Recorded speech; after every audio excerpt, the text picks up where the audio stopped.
Sekolah SD Negeri Kaligending yang saya hormati, rekan-rekan guru SD Negeri Kaligending yang saya hormati pula. Pertama, marilah kita panjatkan puji syukur kehadirat Allah Subhanahu wa Ta'ala yang telah memberikan kita kesehatan sehingga pada siang hari ini kita dapat berkumpul dalam kegiatan diseminasi budaya positif di SD Negeri Kaligending. Yang pertama, kami mengucapkan terima kasih yang sebanyak-banyaknya karena Bapak Ibu sudah menyempatkan waktu untuk menghadiri dan mengikuti kegiatan diseminasi budaya positif ini. Yang kedua, perlu diketahui bahwa kegiatan ini adalah dalam rangka untuk pengimbasan terhadap materi yang kami dapatkan di program bergerak angkatan 10. Dan walaupun mungkin Bapak Ibu semuanya sudah beberapa kali menjumpai materi yang serupa dan mungkin nanti akan kami ulas kembali, barangkali ada yang belum pernah kita sampaikan. Untuk itu nanti kami mohonkan sambutan dari Bapak Sekolah untuk mengawali kegiatan hari ini. Kepada beliau Bapak Somad, kami silakan.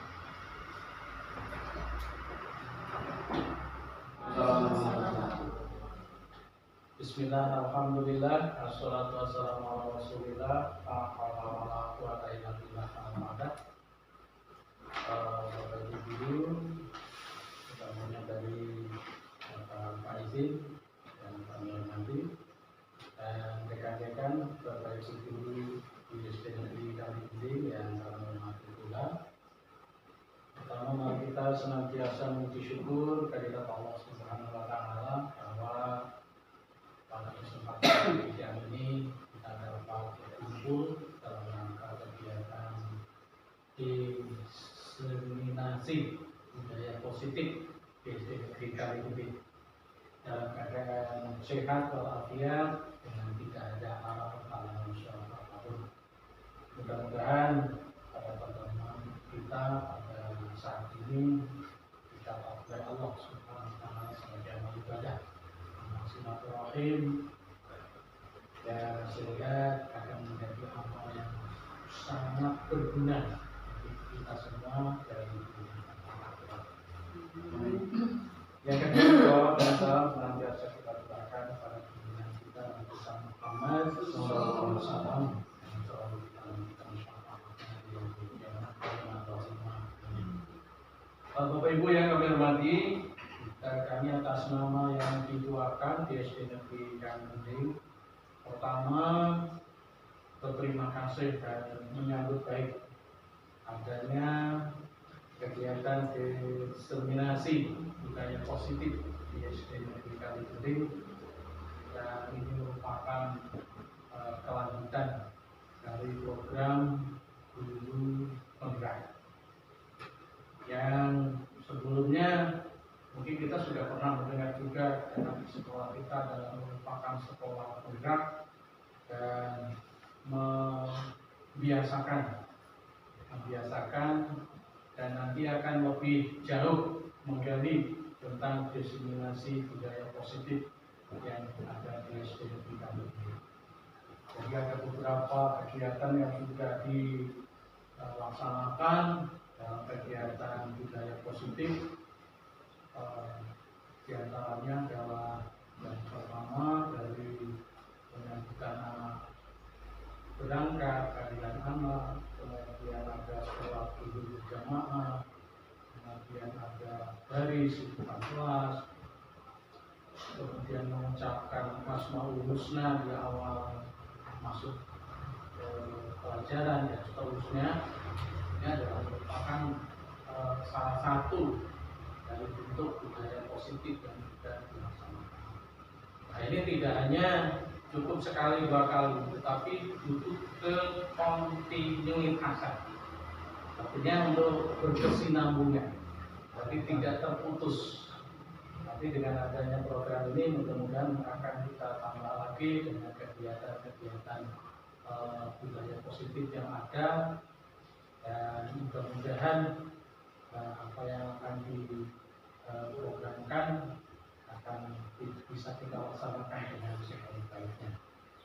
Dan saya hanya mengapresiasi Pak Izin dalam rangka kegiatan diseminasi budaya positif, dan kami juga mendorong teman-teman semua untuk bisa mendukung sekaligus untuk melaksanakan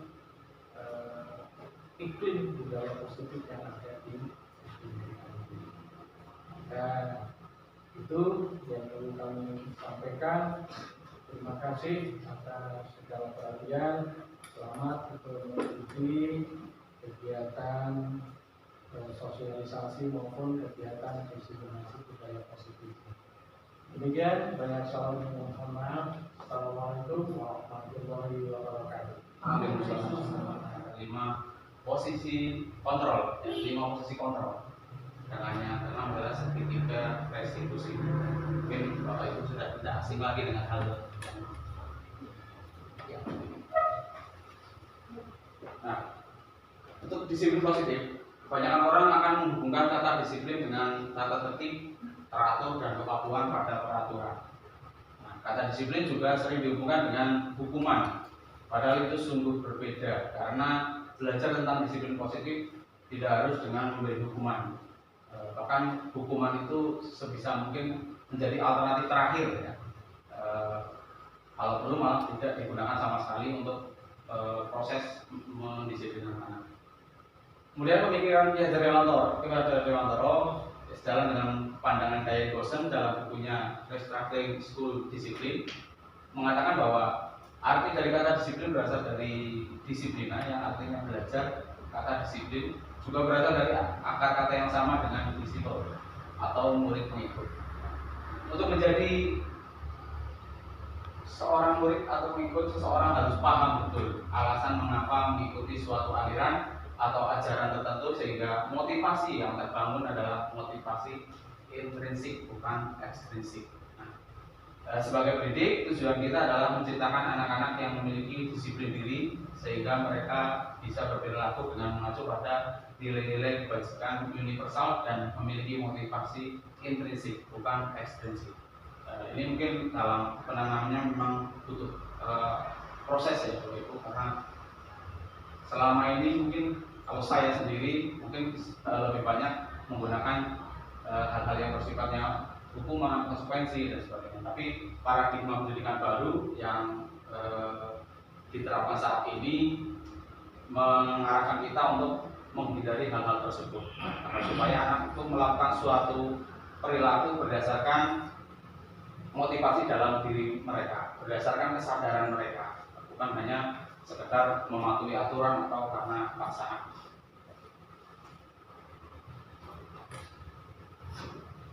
Nah, Bapak Ibu, ini nilai-nilai kebajikan universal. Jadi beberapa organisasi pendidikan telah mengajarkan nilai-nilai yang diyakini dan disepakati bersama. Ada profil pelajar Pancasila, ada Info Primary Years Program PYP 9 Pilar Karakter Indonesia. Ini sementara ini kita fokus pada arahan kurikulum kita, yaitu yang pertama ya, mengarahkan siswa sesuai dengan profil pelajar Pancasila.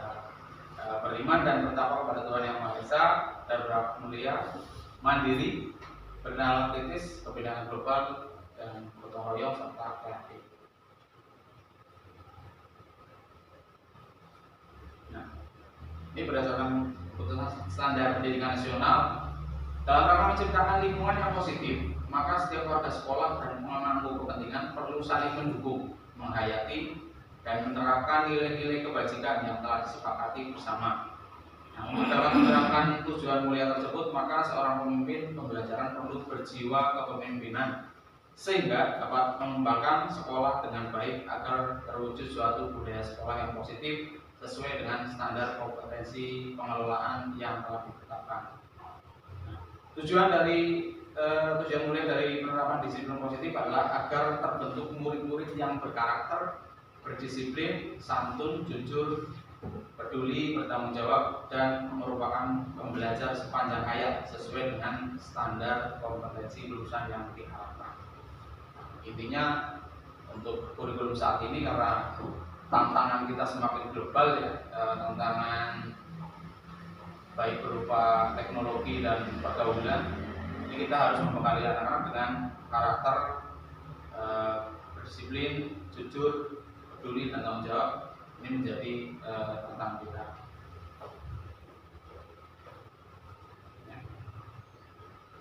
Kemudian motivasi perilaku manusia. Jadi seseorang bertindak menurut Gaya Gosen dalam bukunya berjudul Restructuring School Discipline, ada 3 motivasi perilaku manusia. Ya, yang pertama untuk menghindari ketidaknyamanan atau hukuman. Jadi siswa itu bisa berperilaku bisa berdasarkan yang pertama untuk menghindari ketidaknyamanan atau hukuman. Yang kedua untuk mendapatkan imbalan atau penghargaan dari orang lain. Yang ketiga untuk menjadi orang yang mereka inginkan dan menghargai diri sendiri dengan nilai-nilai yang mereka percaya. Kira-kira murid Bapak Ibu untuk saat ini berdasarkan 3 hal ini di posisi 1, 2 atau 3 Bapak Ibu? 1 G. Ya. Saat ini G. Ya. Memang kalau kita amati ya mereka melakukan sesuatu berdasarkan aturan, berdasarkan sesuatu yang kita sudah menjadi tata tertib ataupun komitmen bersama. Nah, tujuannya untuk menghindari ketidaknyamanan. Nah, muaranya nanti diharapkan untuk para siswa bisa menjadi orang dengan perilaku yang 3. Jadi mereka menjadi orang yang mereka inginkan dan menghargai diri sendiri dengan nilai-nilai yang mereka percayai. Nah, ini harapannya di poin ke-3. Kemudian terkait dengan hukuman, konsekuensi dan restitusi. Ini 3 hal yang disandingkan. Yang pertama, dengan hukuman kita identitas gagal nanti. Ya. Berdasarkan paradigma yang baru kita dapatkan identitas gagal itu dengan hukuman.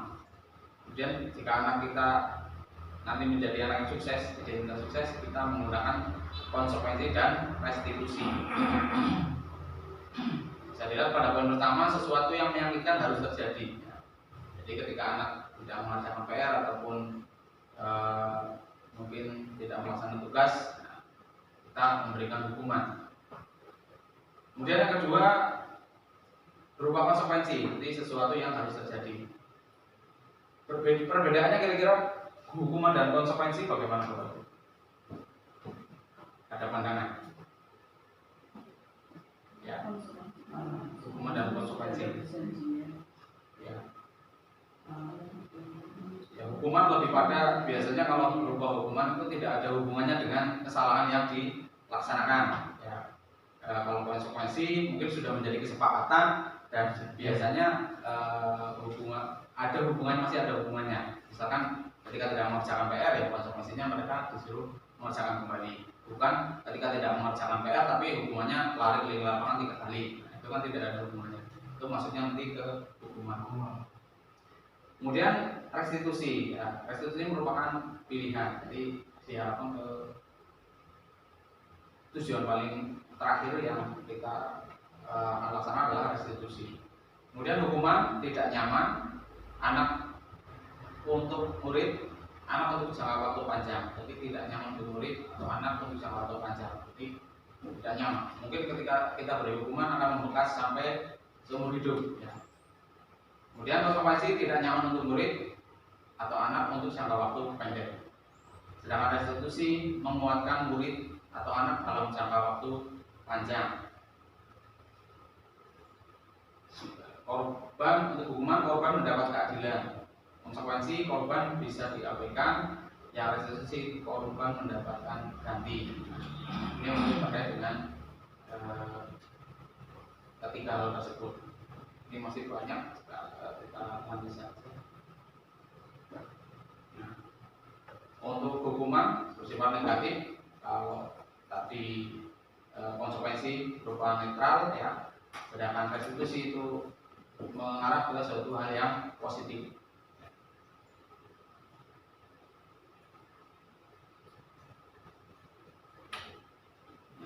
Kemudian sampai pada keyakinan kelas. Ya. Mengapa keyakinan kelas? Mengapa tidak peraturan kelas saja? Kita lihat mengapa kita tidak membuat suatu peraturan saja yang sudah kita melaksanakan peraturan. Contoh hal, mengapa kita memiliki dan yang kedua, mengapa kita memiliki peraturan tentang penggunaan masker dan mencuci tangan setiap saat? Kemungkinan jawaban Anda adalah untuk kesehatan dan atau keselamatan. Nah, nilai-nilai keselamatan atau kesehatan inilah yang kita sebut sebagai suatu keyakinan, yaitu nilai-nilai kebajikan universal yang disepakati secara tersirat dan tersurat, lepas dari latar belakang suku, negara, bangsa maupun agama. Jadi kebajikan universal itu berlaku di seluruh dunia. Ya. Jadi nilai-nilai tersebut berlaku secara universal. Nah, itu mengapa kita harus berfokus pada keyakinan kelas bukan peraturan. Nah, kemudian terkait dengan pembentukan keyakinan kelas atau keyakinan sekolah, yang pertama keyakinan kelas bersifat abstrak, ya, daripada peraturan yang lebih rinci dan konkret. Kemudian keyakinan kelas berupa pernyataan-pernyataan universal. Yang ketiga, pernyataan keyakinan kelas senantiasa dibuat dalam bentuk positif. Jadi kalimatnya menggunakan kalimat positif, ya, supaya aura positifnya didapatkan. Dan keyakinan kelas sebenarnya tidak terlalu banyak sehingga mudah diingat dan dipahami oleh semua warga kelas. Ya, tidak perlu terlalu banyak. Kalau dulu tata tertib kita lihat kan dari 1 sampai 20, mungkin itu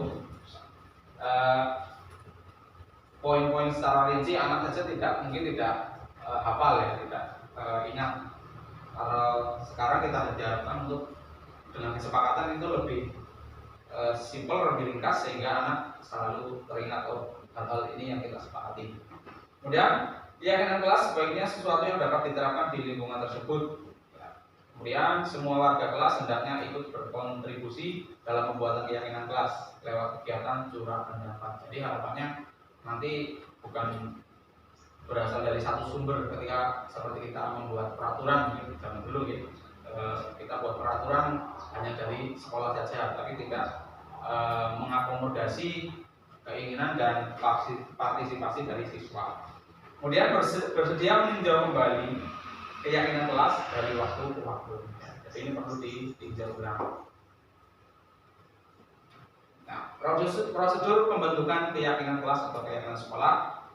Jadi yang pertama bisa dilakukan adalah kita mempersilahkan warga sekolah atau murid-murid di sekolah untuk bercurah pendapat tentang peraturan yang perlu disepakati. Nah, misalkan di kelas kita perlu mengakomodasi masukan-masukan ataupun hal-hal apa yang akan disepakati, nanti para siswa diminta menuliskan. Kemudian mencatat semua masukan para murid atau warga sekolah di papan tulis atau di kertas besar atau poster, di mana semua anggota kelas bisa melihat hasil curah pendapat itu. Jadi setelah ditulis kemudian ditempelkan. Kemudian susunlah keyakinan kelas sesuai dengan prosedur pembentukan keyakinan kelas. Gantilah kalimat-kalimat dalam bentuk negatif menjadi positif. Contohnya kalimat negatif misalkan jangan berlari di kelas atau koridor.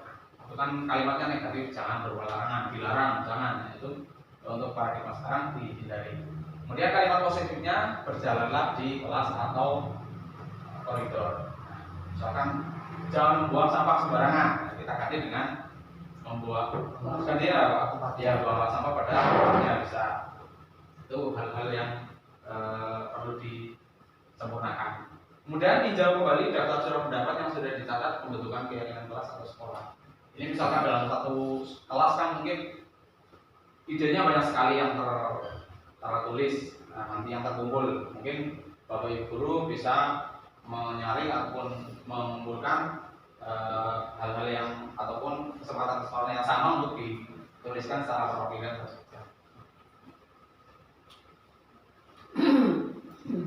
Kemudian tinjau ulang keyakinan kelas atau sekolah secara bersama-sama. Setelah keyakinan sekolah kelas dibuat, maka semua warga kelas dipersilakan meninjau ulang. Yang 7, keyakinan kelas selanjutnya bisa diletakkan di dinding kelas di tempat yang mudah dilihat semua warga kelas. Berikutnya teori tentang kebutuhan dasar manusia. Pada dasarnya manusia memiliki beberapa kebutuhan. Yang pertama, kebutuhan untuk bertahan hidup. Yang kedua, kebutuhan akan kasih sayang. Yang ketiga, kebutuhan akan kebebasan. Yang keempat, kebutuhan akan kesenangan. Yang kelima adalah kebutuhan akan penguasaan. Kadang kita mungkin, kalau saya sendiri melihat anak bermain terus, padahal mereka sebenarnya pada dasarnya butuh kesenangan, butuh bermain. Tapi mungkin kita bisa mengarahkan dan membatasi supaya tidak terlalu over, sesuai porsinya.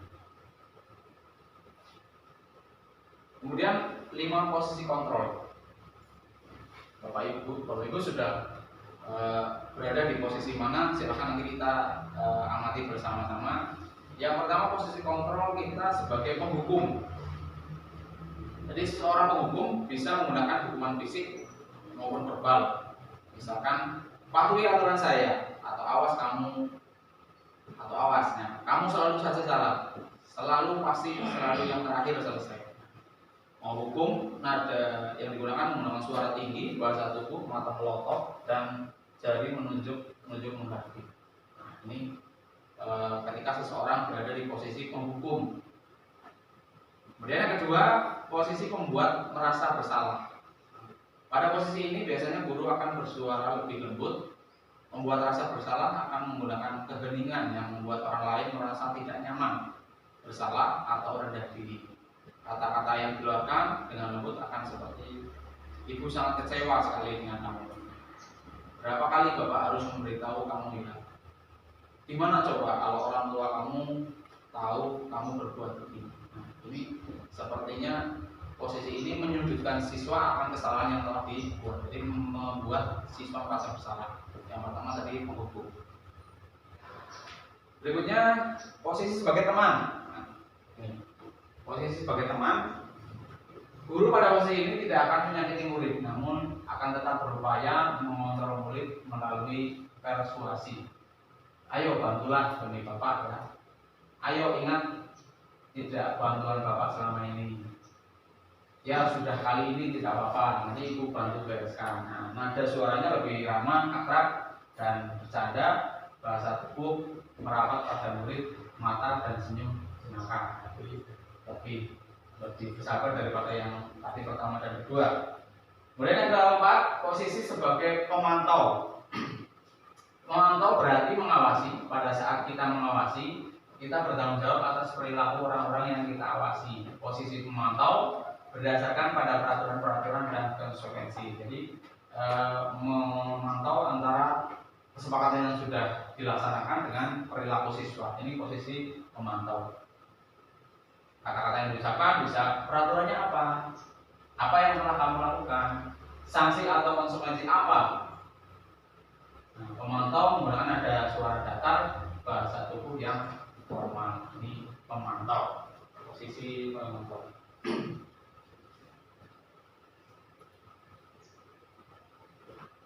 Berikutnya yang terakhir adalah posisi manajer. Adalah posisi di mana guru berbuat sesuatu bersama dengan murid, mempersilahkan murid mempertanggungjawabkan perilakunya, mendukung murid agar dapat menemukan solusi atas permasalahannya sendiri.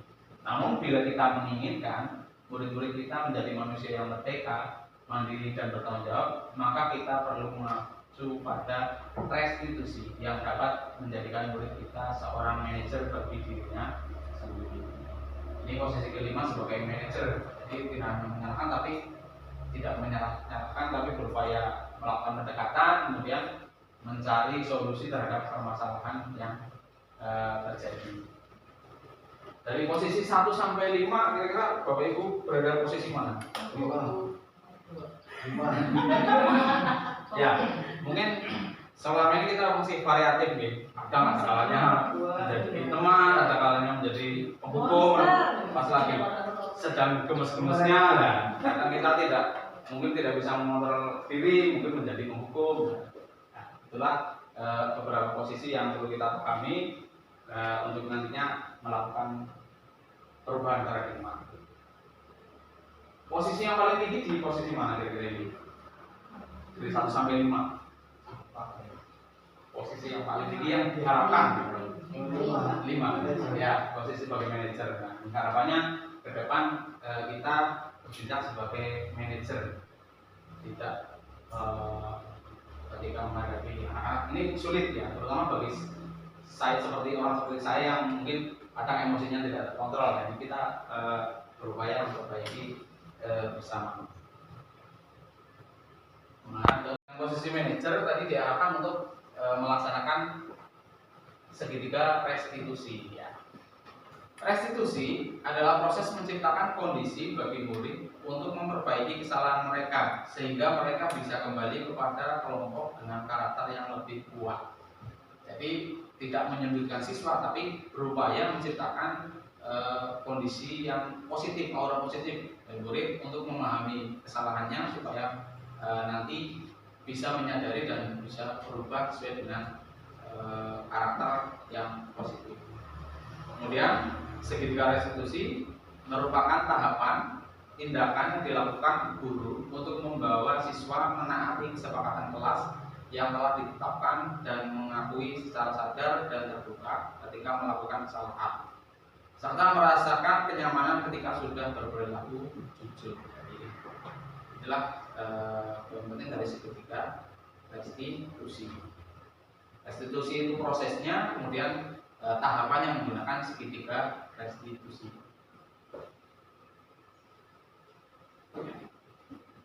Tahapan segitiga restitusi yang pertama adalah menstabilkan identitas. Nah, ini pada posisi bawah. Mungkin kita mendekati anak, kita dekati, kita beri penguatan dulu. Nah, ketika itu kita bertanya, bisa berupa pertanyaan, bisa memberikan penguatan. Seorang pasti pernah melakukan kesalahan. Jadi kesannya tidak malah menyalahkan siswa, tapi membangun motivasi siswa terlebih dahulu. Kamu bukan satu-satunya yang pernah melakukan ini. Nah, ini kata-kata ini yang bisa dijadikan pada tahap menstabilkan identitas. Jadi ketika anak bersalah, ya bisa. Mungkin masih banyak kalimat lain yang bernuansa menstabilkan identitas. Tahapan yang kedua yaitu validasi tindakan yang salah. Jadi, validasi tindakan yang salah di tahap kedua. Nah, contohnya, kamu tentu punya alasan mengapa melakukan itu. Jadi memvalidasi. Kemudian adakah cara yang lebih efektif untuk mendapatkan apa yang kamu butuhkan? Nah, ini masuk tahap validasi tindakan yang salah. Tahap yang ketiga yaitu menanyakan keyakinan.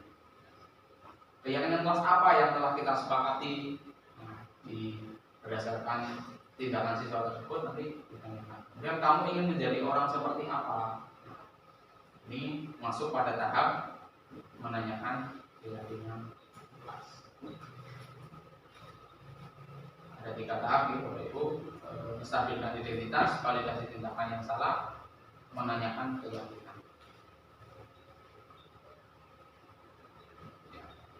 Terima kasih. Nah, ini selain dengan nilai-nilai kebajikan yang perlu kita terapkan bersama, mungkin ada sedikit restitusi sebagai penyelesaian suatu permasalahan yang terjadi pada siswa. Jadi menggunakan tahap ini. Ini berdasarkan paradigma baru. Jadi paradigma pendidikan baru juga menyampaikan ibaratkan kita itu seperti petani. Ketika anak itu diibaratkan sebagai bibit yang kita tanam.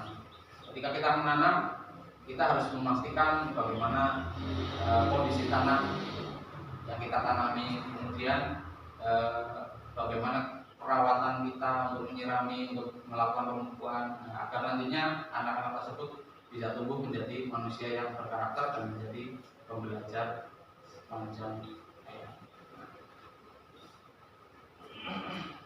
Intinya budaya positif di sekolah adalah nilai-nilai keyakinan dan kebiasaan di sekolah yang berpihak pada murid dapat berkembang menjadi pribadi yang kritis, penuh hormat dan bertanggung jawab. Kiranya dari pemaparan materi sudah kami sampaikan.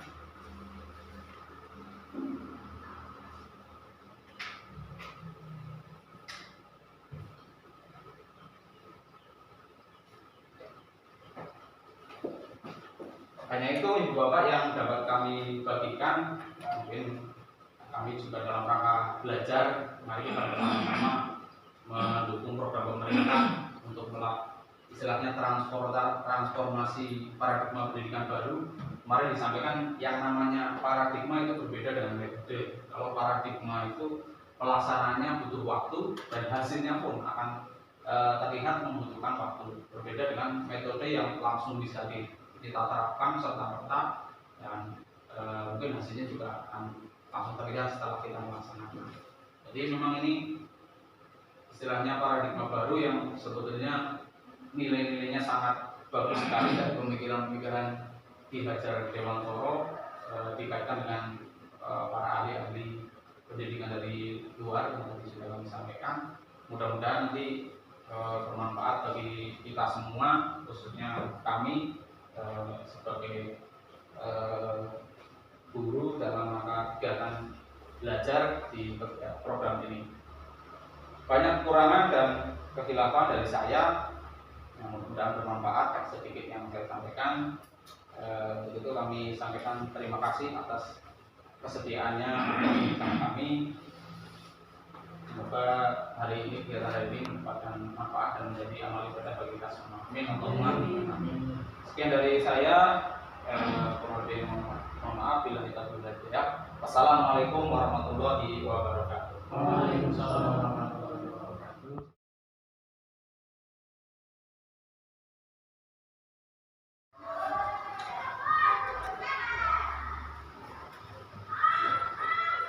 Assalamualaikum warahmatullahi wabarakatuh.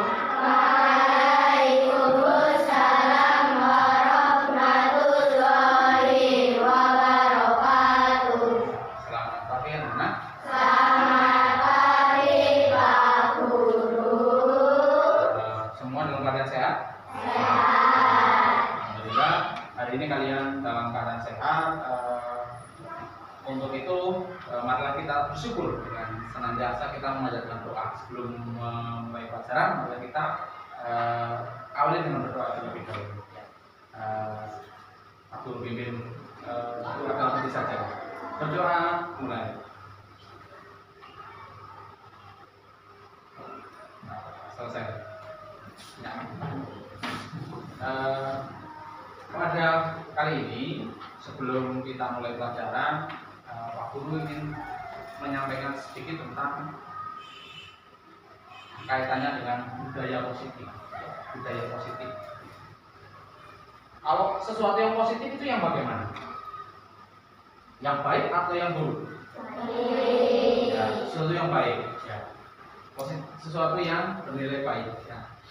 Kaitannya dengan budaya positif itu adalah nilai-nilai kebajikan, nilai-nilai yang baik yang senantiasa harus kita laksanakan dalam kehidupan sehari-hari. Di mana saja, di kehidupan mana saja? Di sekolah ya? Ya, di sekolah. Kemudian di rumah, di masyarakat. Nah, itu senantiasa kita harus menerapkan nilai-nilai yang positif.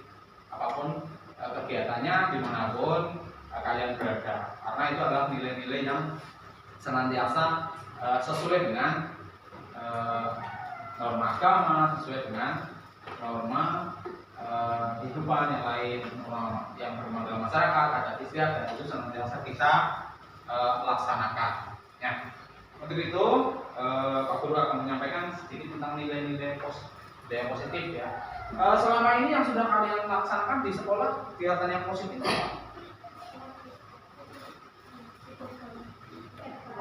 apa? Pemasaran tiket kelas. Kemudian ketika Pak Guru datang pagi hari, kalian sudah.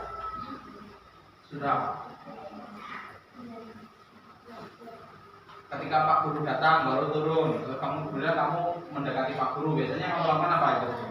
Ya, salim atau berjabat tangan. Jadi kita budayakan 5 S apa saja? Salam,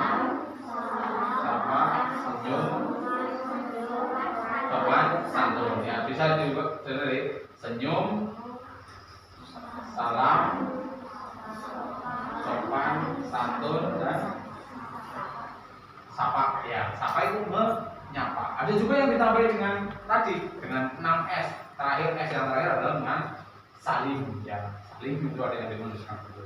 Nah, berkaitan dengan olahraga tersebut, nah ini di kurikulum yang terbaru, paradigma pendidikan baru. Jadi kalian diharapkan itu menerapkan nilai-nilai Pancasila, ya nilai-nilai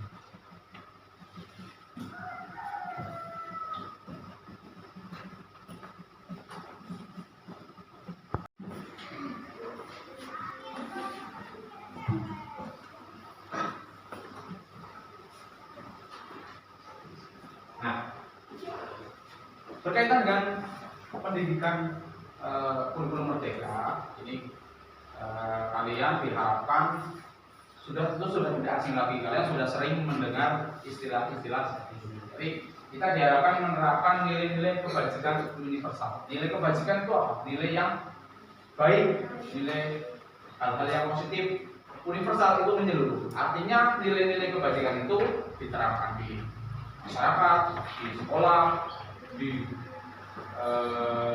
negara, apalagi sampai ke di luar negeri pun juga penerapan nilainya juga sama. Jadi kita ambil dalam, walaupun beberapa organisasi sudah menyampaikan nilai-nilai kebajikan itu banyak sekali.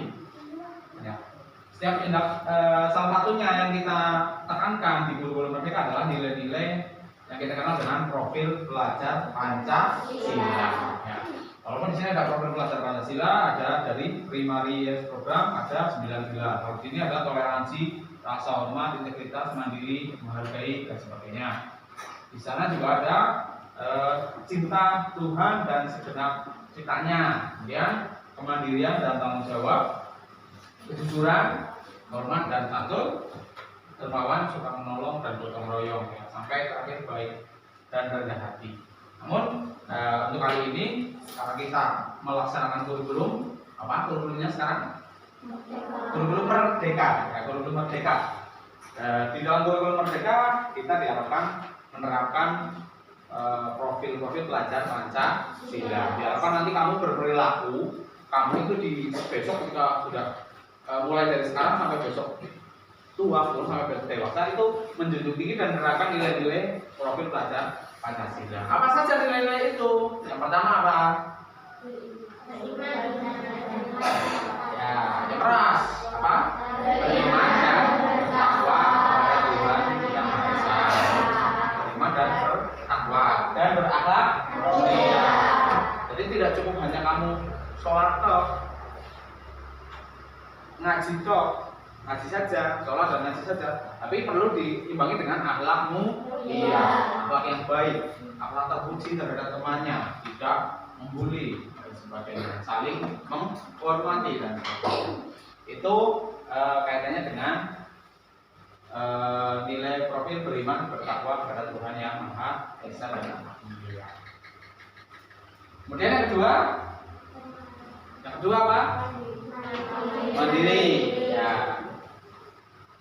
Mandiri itu artinya apa? Kaitannya dengan apa? Mandi sendiri.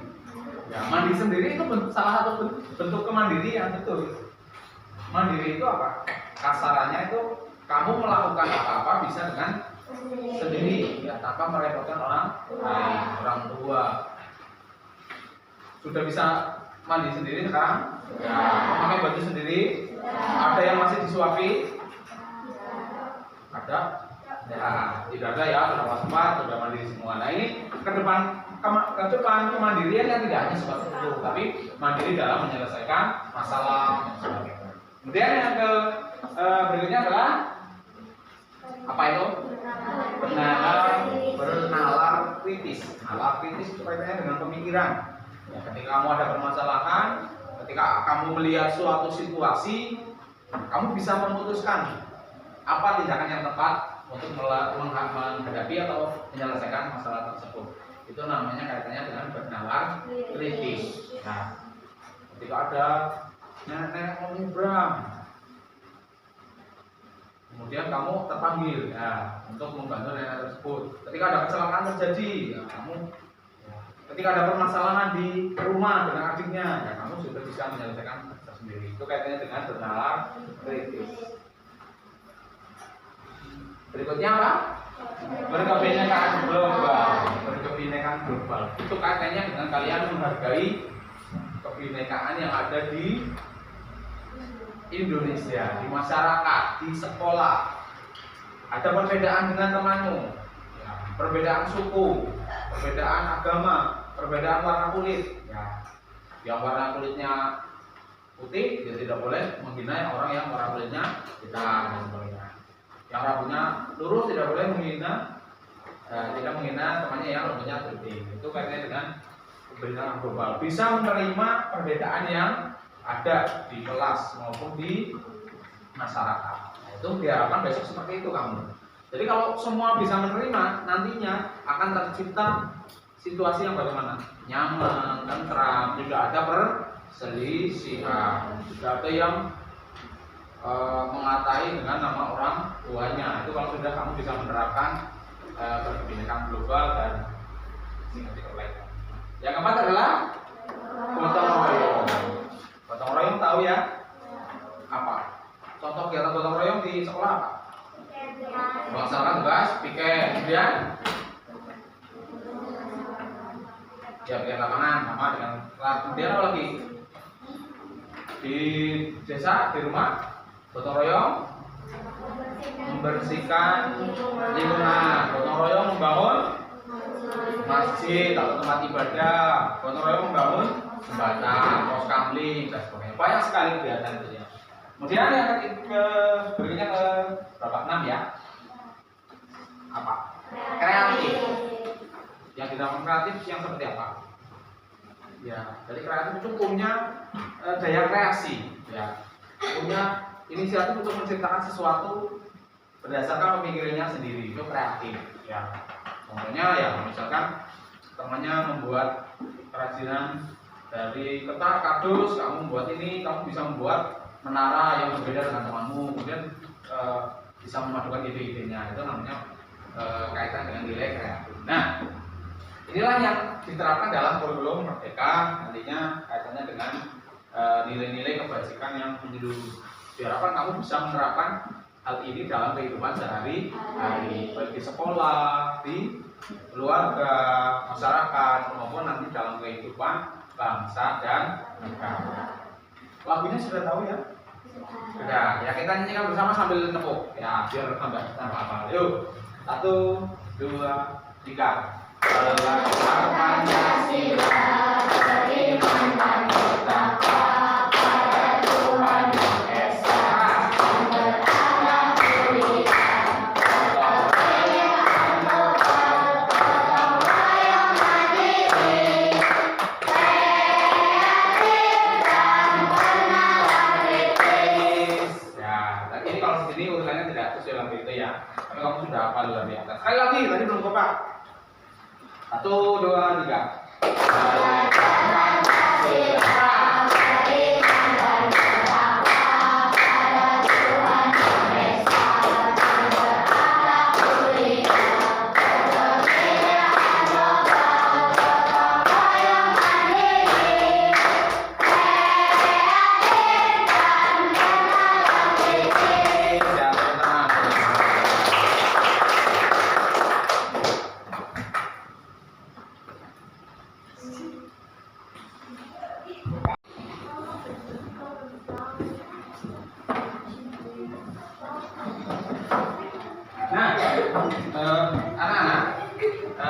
Untuk mewujudkan nilai-nilai yang sesuai dengan profil pelajar Pancasila tadi dalam keseharian, kita membutuhkan sesuatu yang namanya keyakinan kelas. Sudah tahu yang keyakinan kelas? Tahu, ya. Keyakinan kelas itu yang seperti apa? Kalau yakin berarti apa kamu? Yakin dengan adanya Allah, percaya ya. Ya, sama. Yakin kelas ini itu suatu kepercayaan yang diyakini dan bisa kamu laksanakan untuk sebagai pedoman dalam melaksanakan kegiatan belajar. Nah, mengapa harus keyakinan kelas? Kita lihat. Mengapa tidak peraturan kelas saja? Contohnya seperti ini. Nah, kalian bisa lihat itu ada. Nah, mengapa kita memiliki peraturan tentang penggunaan helm pada saat mengendarai kendaraan roda 2 atau motor? Kenapa kita harus pakai helm kalau saat naik motor?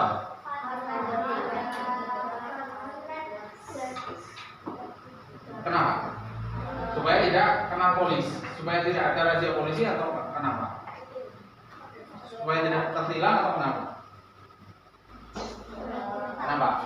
Nah, ini kemungkinan jawaban yang paling tepat adalah untuk keselamatan. Sebenarnya tujuan utama bukan untuk menghadapi polisi, bukan untuk menghindari tilangan, tapi untuk apa? Untuk melindungi keselamatan. Ya. Kita kan manusia, organ yang paling vital termasuknya adalah otak, ya, otak sebagai mesin kita. Ya. Makanya dilindungi menggunakan helm. Jadi memakai helm itu tujuannya bukan menghindari tilangan atau apa, itu tujuannya adalah untuk keselamatan. Itulah yang disebut keyakinan. Yang kedua sama. Mengapa kita memiliki peraturan tentang penggunaan masker dan mencuci tangan? Ya, setiap saat. Kenapa? Ya, ini jawabannya sama. Untuk kesehatan dan juga untuk keselamatan. Kamu mau makan tidak cuci tangan, tangannya kotor.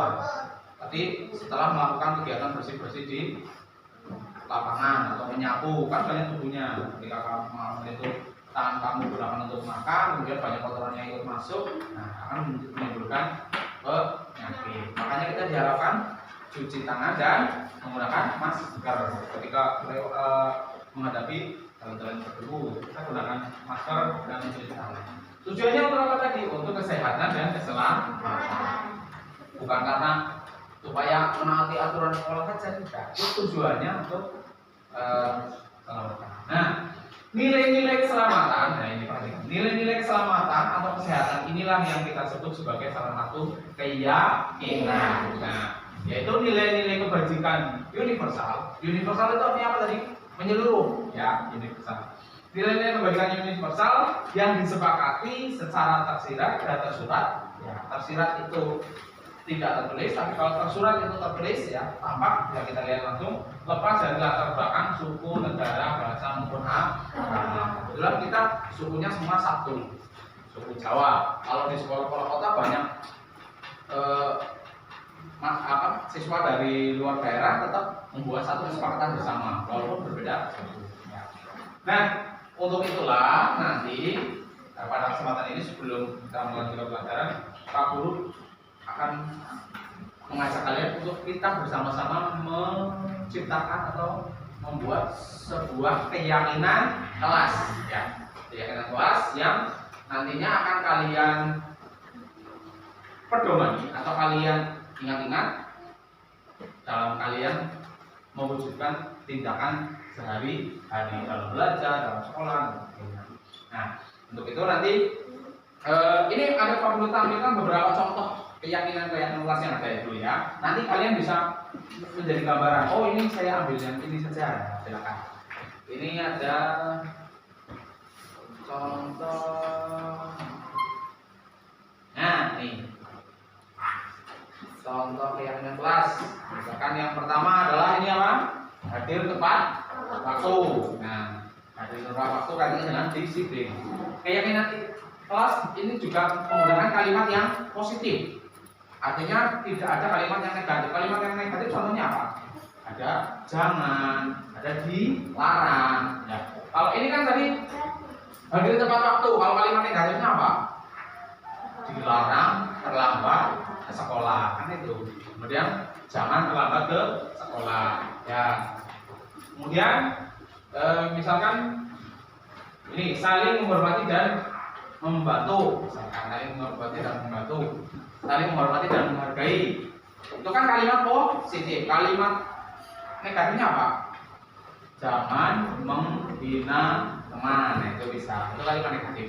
Nah, untuk yang kelas nanti diarahkan menggunakan kalimat-kalimat positif. Ya. Nanti kalian pikirkan apa saja kesepakatan di kelas kita yang kita terapkan untuk kita pedomani dalam kegiatan pembelajaran ini. Contoh, ini hanya contoh-contoh saja. Ya, nanti kalian bisa menuliskan sendiri apa yang kira-kira ide kalian untuk wah ini bagus. Saya yakin ini untuk diterapkan di kelas saya supaya kelasnya menjadi tertib, tentram dan pembelajaran kita berjalan dengan ya baik. Nah, banyak sekali. Ini siswa hadir tepat waktu, ya. Melaksanakan piket kelas ya, di awal, ya. Kemudian menggunakan seragam sesuai ketentuan pakaian seragam. Nah, nanti Pak Guru minta kalian menuliskan nilai-nilai atau kalimat-kalimat yang akan kita gunakan sebagai kesepakatan kelas. Nanti satu anak menulis satu saja, ya. Satu anak menulis satu saja, silakan. Yang kalian pikirkan sesuai dengan kira-kira mau kaitannya dengan disiplin atau kaitannya dengan saling hormati atau kaitannya dengan ya. Nanti kalian tuliskan satu kalimat yang menjadi keyakinan kalian yang akan kalian terapkan di kelas ini. Ya, ini yang kita bertemani untuk melaksanakan kegiatan kita sehari-hari. Nanti tulis saja kalimat positif, ya, jangan negatif. Kaitannya dengan kesepakatan yang ingin kalian sepakati di kelas ini. Ya, silakan nanti ditulis pada kertas sticky note ini. Beri nama di atasnya terlebih dahulu nama kalian, kemudian di bawahnya kalimat yang akan kalian jadikan sebagai kesepakatan atau keyakinan kelas kita. Ya, silakan ditulis. Ya, silakan. Ya, sudah, ya. Sudah, ya. Ya, silakan kalian tulis sesuai dengan pemikiran kalian. Kira-kira kamu mau mengambil kaitannya dengan apa? Boleh kaitan dengan ketertiban kelas, boleh kaitan dengan kehadiran, kaitan dengan tugas, kaitan dengan menghormati teman dan sebagainya. Silakan dituliskan satu kalimat yang menjadi kesepakatan kelas kalian.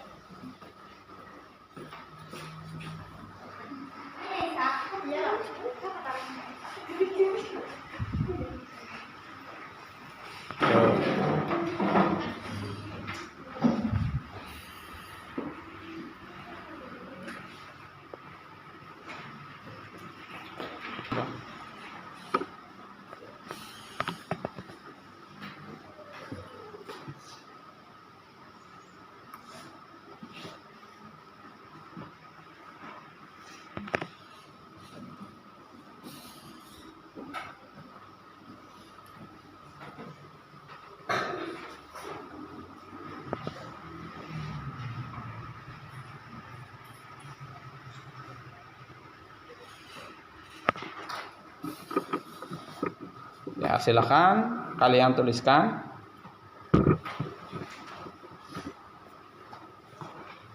Ya, bisa dengan sesuai dengan ketertiban kelas, kaitan dengan menghormati teman. Tadi sudah aku temukan.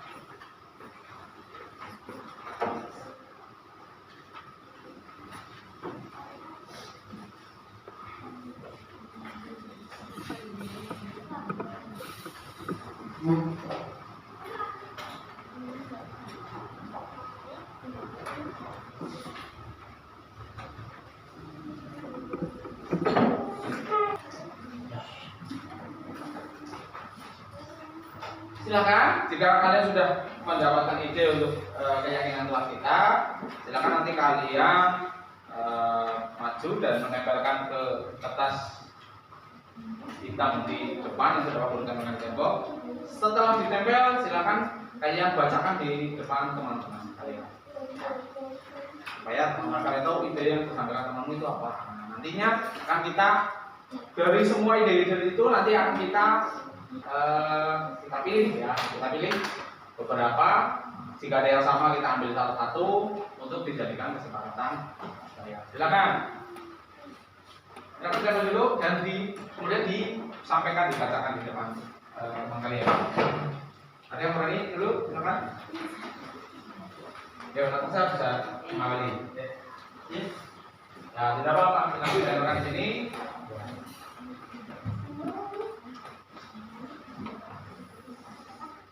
Ya, yang penting. Ya.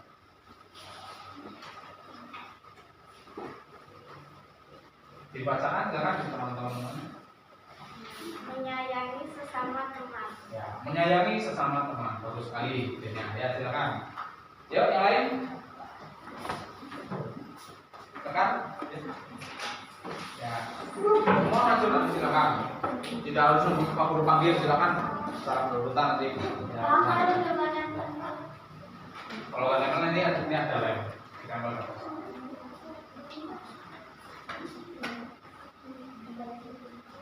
Ya, ide dari sekarang apa? Yang keras lagi, yang keras. Menghormati teman dan guru. Ya, menghormati teman dan guru, bagus sekali. Ya, nah, terus, ya, sampaikan ke depan.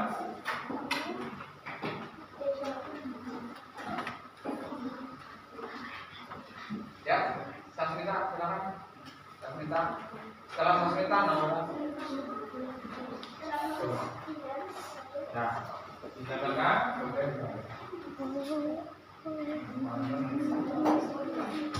Ya, disampaikan. Menjaga ketertiban kelas.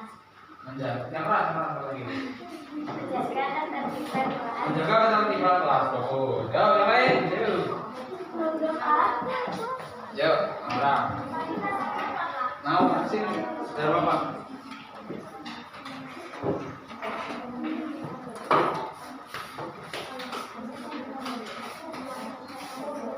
Ya.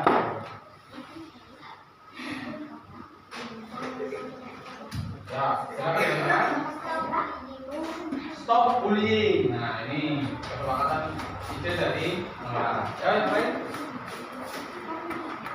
Kasih.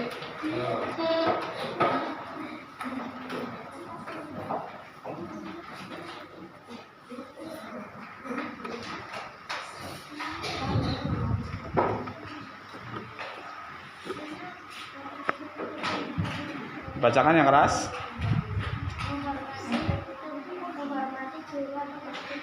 Menghormati guru atau bapak ibu guru, bagus sekali. Ya, lanjut, Akila.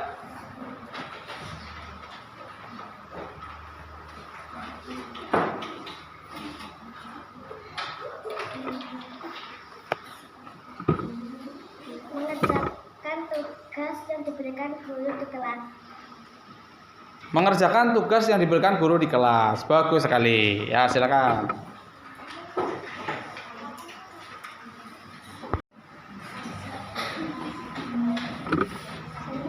Ya.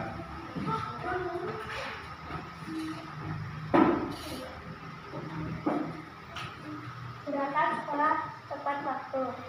Ulangi apa? Berangkat sekolah tepat waktu. Berangkat sekolah tepat waktu, bagus sekali. Ya, kaitannya dengan waktu. Yuk. Fatan.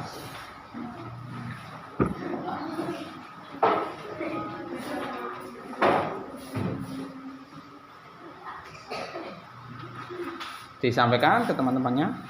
Menghargai teman yang berbeda suku. Menghargai teman yang berbeda suku. Ya, bagus. Silakan dulu.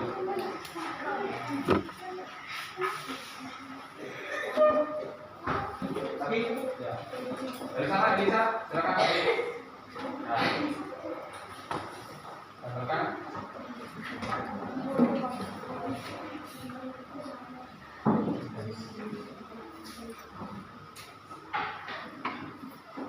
Yang keras sudah tangan. Menghargai teman. Menghargai teman. Tadi sudah ya, bagus. Ada yang sama tidak masalah. Nanti kan kita yang sama kita ambil salah satu kita jadikan. Berikutnya lagi, ayo lagi. Sini lagi. Semuanya ditempelkan di Pak. Kalau lagi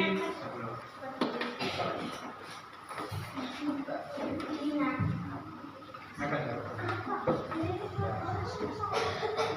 Ya. Yang keras. Menghargai teman yang berbeda agama. Ya, walaupun di kelas kita tidak ada yang berbeda agama, tapi tidak masalah. Itu nilai yang bagus.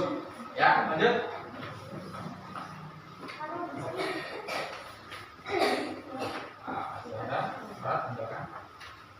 Sampaikan. Menghormati satu sama lain. Ya, bagus. Terus. Ya.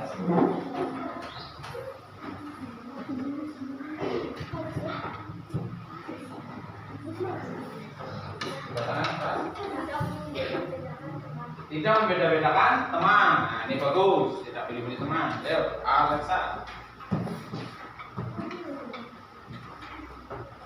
Ke atas.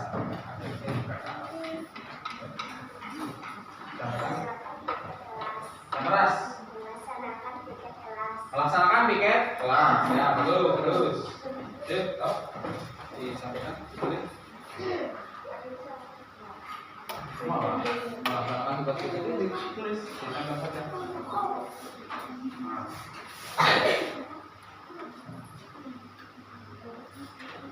Ya, coba tangan. Coba tangan. Melaksanakan tugas piket. Ya, terus, bagus. Yuk, yuk.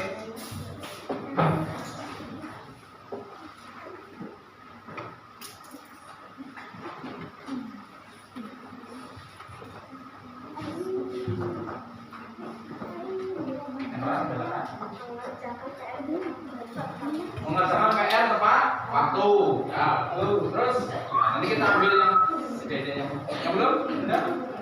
Ya, lagi.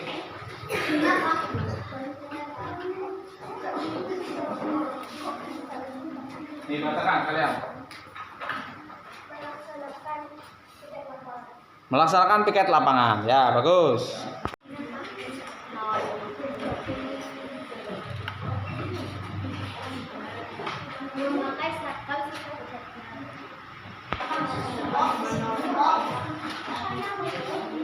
Agak ke atas ya. Ya, ke atas lagi sih.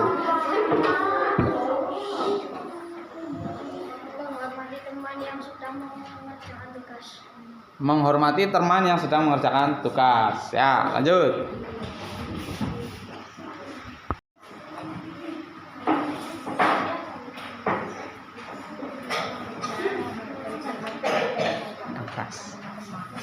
Yang keras. Menghargai teman dan tidak beda-bedakan teman. Ya, lanjut.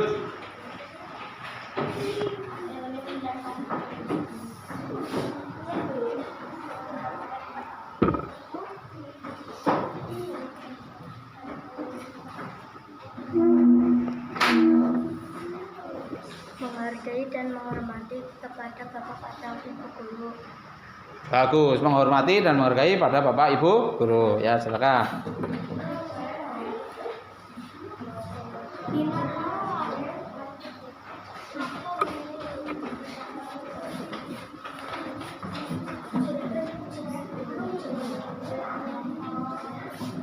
Yang keras. Mengumpulkan tugas tepat waktu. Mengumpulkan tugas tepat waktu.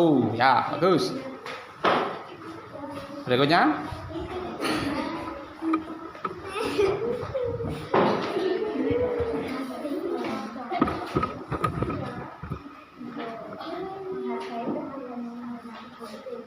Bagus.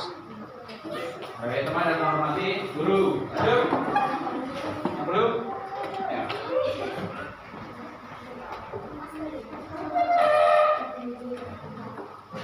Yang keras disampaikan temannya. Mengumpulkan tugas tepat waktu. Ya. Terus. Terus.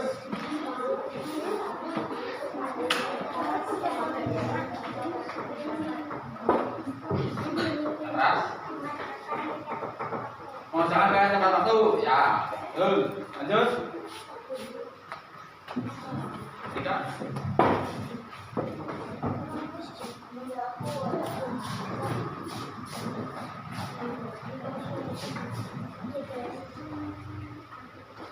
Disampaikan.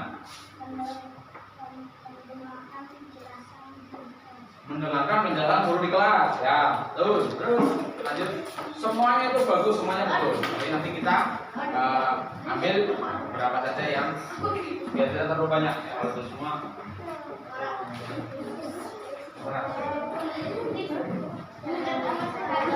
menjaga kesehatan tubuh. Ya, bagus. Terus berikutnya.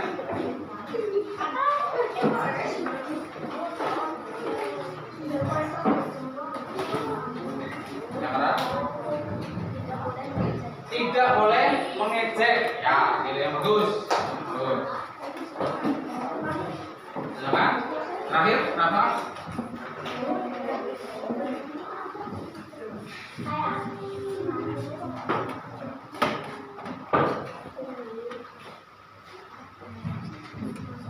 Disampaikan yang keras. Menghargai teman yang berbeda. Ya. Ya. Sekarang perhatikan dari semua nilai-nilai yang sudah teman kalian sampaikan, mari kita rangkum menjadi satu. Nilai mana yang kira-kira akan kita sepakati bersama? Ya, nilai kita yakini bersama. Ya, keyakinan kelas 4. Ini akan menjadi keyakinan kelas 4. Ya.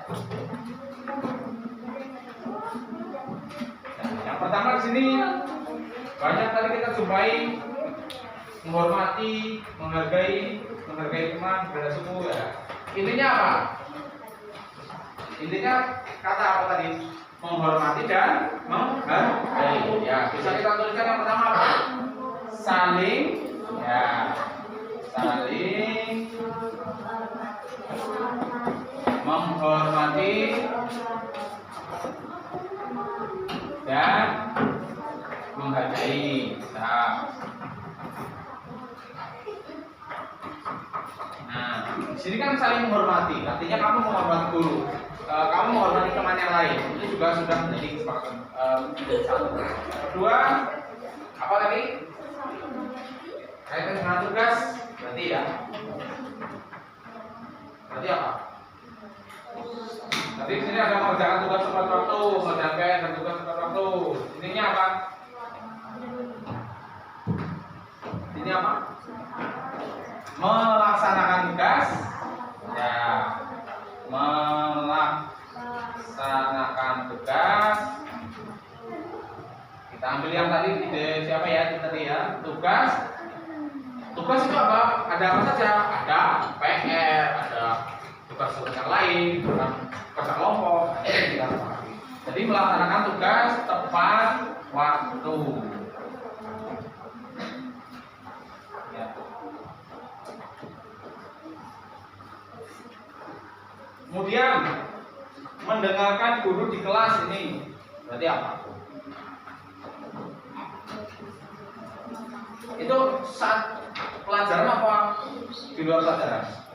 Pelajaran. Berarti apa? Melaksanakan apa? Menjaga ketertiban di kelas. Ya, betul sekali ini. Berarti menjaga ketertiban,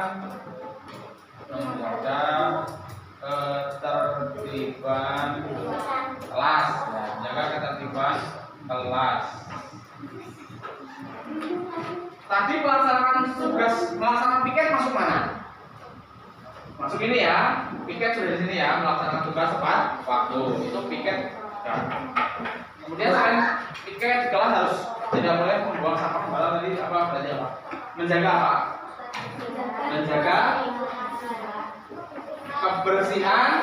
Ya, bisa menjaga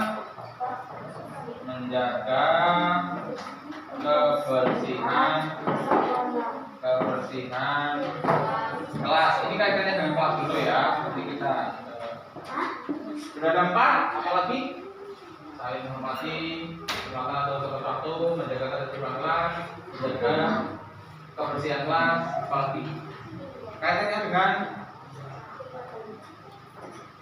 tadi belum ada yang menuliskan ya. Ini bermain, berdak komennya aku, linknya apa, ini banyak sekali. Ketika kamu keluar masuk kelas bagaimana? Ketika Ketika kamu mau menuju ke belakang, ini belum ada yang menuliskan ya. Izin berarti apa? Minta izin. Ya. Saat keluar kelas bisa. Minta izin pada guru saat apa? Ya, saat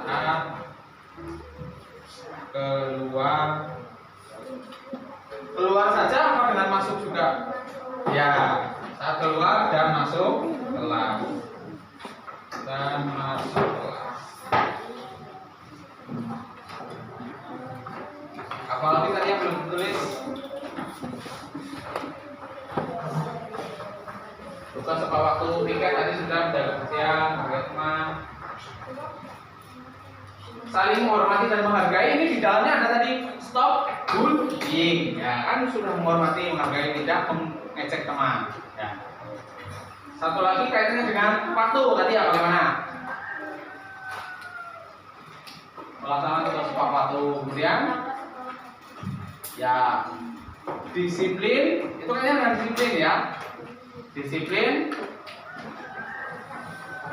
dalam mengikuti pelajaran. Ya, bisa ini kaitannya dengan hadir tepat waktu tadi ya. Atau bisa juga dituliskan hadir tepat waktu. Nah, melaksanakan tugas tepat waktu. Kemudian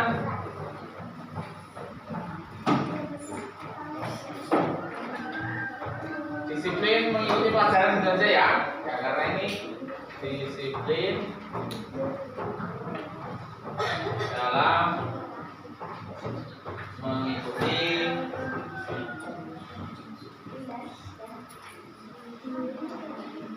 ya. Nah, kalian lihat inilah berdasarkan hasil dari yang disampaikan teman-temanmu dapat kita simpulkan di sini. Kita ambil poin-poin yang sama saja, yang sama tidak perlu dulu semua karena pada dasarnya sama. Jadi kita dapatkan keyakinan kelas 4 ya. Coba kita ucapkan bersama-sama, kita deklarasikan bersama-sama ya. Yang ini nantinya akan dilaksanakan dalam kehidupan kita sehari-hari. Yang pertama kita baca bersama ya. Keyakinan kelas 4. 1. Mengerti dan menghargai. 2.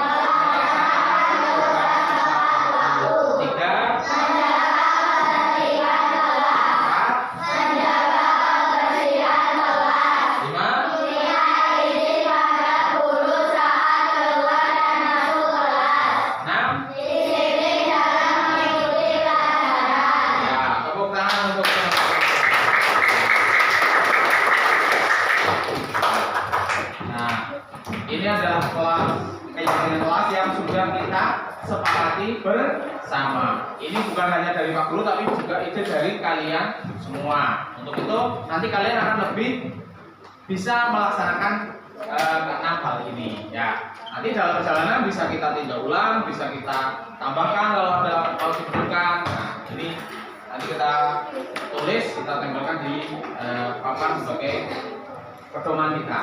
Ya. Nah, anak-anak, sepertinya hari ini sudah kita dapatkan. Terima kasih atas pemikiran kalian, kalian sudah berupaya menemukan ide-ide terkait dengan keyakinan sebab kepercayaan kita. Kira-kira sanggup melaksanakan atau tidak ini? Sanggup melaksanakan?